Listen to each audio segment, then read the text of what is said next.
مبادا کسی رو عاشق خودت کنی اگه نمیخوای بمونی، اگه دل سپردن برات فقط یک سرگرمیه، اگر نگاهت فقط دنبال دیده شدن ندیدن روح کسی.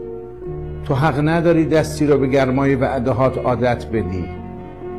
بعضی آدم ها با یک دوست دارم تو رؤیای خوابشون رو میچینن، آدرس قلبشون رو عوض میکنن و کوله بار سالهای رنج رو کنار میگذارن، چون فکر میکنن دیگه قراره در ایستگاه تو بمونن، نه آواره بعدی ها بشن.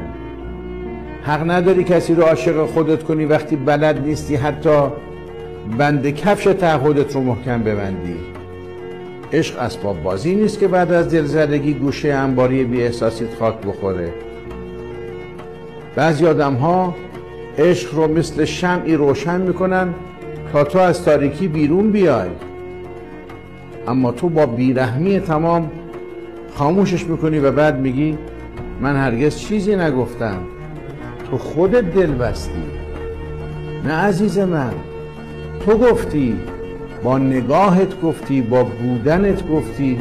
حق نداری کسی رو عاشق خودت کنی وقتی قرار نیست براش یه خونه امن باشی.